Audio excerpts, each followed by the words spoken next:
Rebonjour et bienvenue donc sur Ostéopathie 64 sur ce cinquième tutoriel de la base de données OS64 3.2.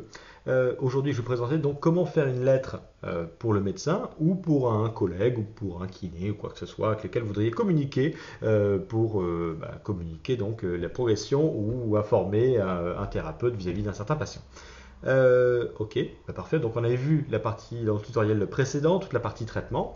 Donc imaginez que vous ayez donc rempli un traitement. Donc là on était sur le dernier traitement, traitement numéro 5, et que votre patient a une lombalgie aiguë, vous suspectez un disque, et du coup, est le disque suffisamment important pour que vous disiez, il faut peut-être faire des petits examens. Mais bon, ça c'est à votre médecin de savoir s'il faut en faire ou pas. Mais je préfère vous envoyer voir le médecin pour qu'il juge s'il y a besoin de faire des examens. Ok.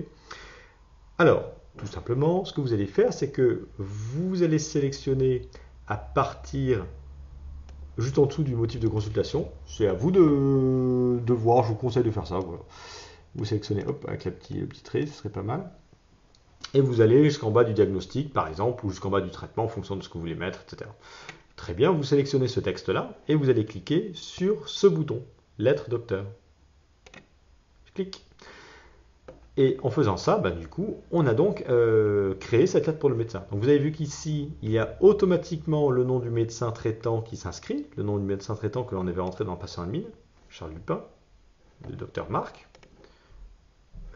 ici. Et ensuite, vous avez donc en fait tout ce qui était motif de consultation qui s'écrit ici, l'examen clinique, vos diagnostics de travail, etc. Alors, vous pouvez bien sûr éditer toute cette partie-là, si vous voulez écrire plus de lignes, si vous voulez corriger des fautes, si vous voulez quoi que ce soit, rajouter des choses, il n'y a pas de problème. Vous avez quand même assez d'espace pour être assez libre dans cette édition.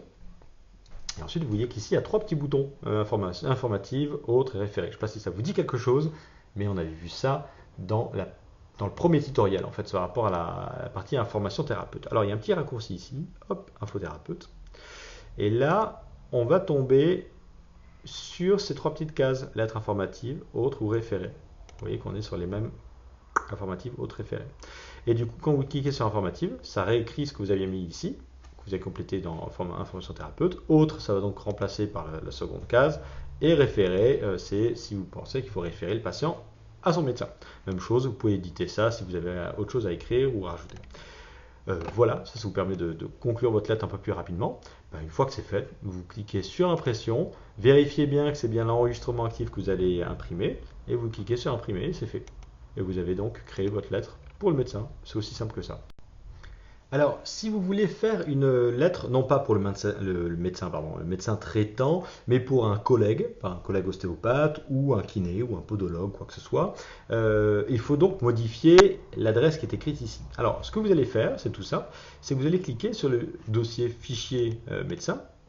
Et là, bon, j'ai déjà rentré un autre thérapeute, mais là vous allez créer un nouveau docteur, entre guillemets, mais ça s'appelle un nouveau thérapeute, vous cliquez ici, et vous allez donc rechercher sur les pages jaunes l'adresse et le nom d'un autre thérapeute que ce patient a l'habitude de voir, par exemple.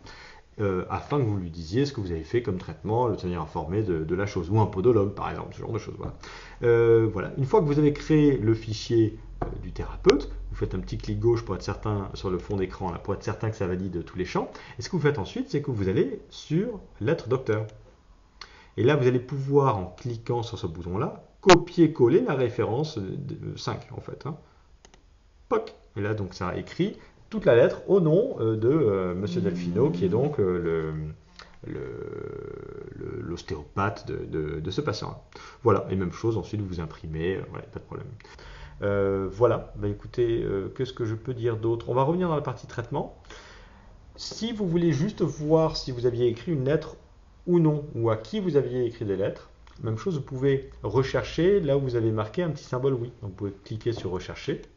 Et là où vous avez marqué oui, par exemple, exécuter à rechercher. Donc là, on va trouver donc deux dossiers. Bon, il n'y en a qu'un seul. Alors, oui, bon, c'était des lettres que j'ai effacées avant. Voilà, Charles Lupin. Donc vous allez retrouver tous les dossiers où la lettre s'est écrite automatiquement. À partir du moment où vous cliquez sur ce bouton, celui-ci vient automatiquement sur oui. Voilà. Voilà. Là, vous avez un petit bouton examen complémentaire. Afficher tout. Attendez, on va voir. Normalement, il y en a un qui devrait être sur oui. Voilà. Ça, c'est donc celui de Charlotte Tribou que vous avez vu dans le tutoriel numéro 3, il me semble. Donc là, vous pouvez accéder directement aux examens complémentaires de la personne. Hein, voilà, que vous aviez rentré. Merci. Très bien. Et ensuite, ce bouton-là, c'est un autre bouton, un autre bouton pour accéder aux lettres pour le médecin. Donc, attendez, on était sur quel? C'est Charles Dupin. Si vous cliquez ici, vous allez accéder aux lettres sans copier-coller, sans créer de nouvelles lettres. Hein. Ça vous permet d'accéder directement au fichier lettres. Et donc à partir de là, vous pourrez faire des recherches par rapport à des mots-clés ou par rapport à des noms, quoi que ce soit. Voilà, donc vous pouvez rechercher par exemple les noms de médecins, ce genre de choses, par rapport à qui vous avez envoyé des lettres, ce genre de choses.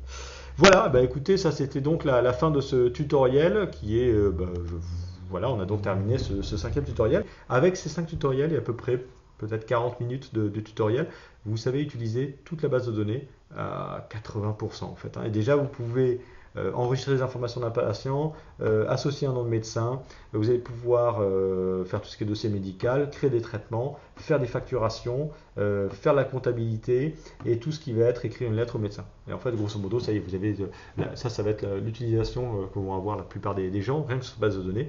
Et vous voyez que tout se fait de manière très simple. Voilà, j'espère que ça vous a plu. Dans les prochains tutoriels, nous verrons toute la partie statistique entre guillemets, ou en tout cas, ça serait rechercher le profil de votre patientèle, ou rechercher dans les profils de votre patientèle. Voilà.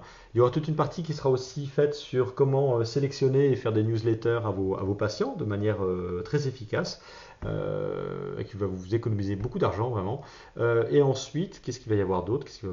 Et après, on verra peut-être un peu plus tout ce qui est import-export de données, importation d'une base de données précédente et exportation par exemple de votre comptabilité vers un fichier Excel.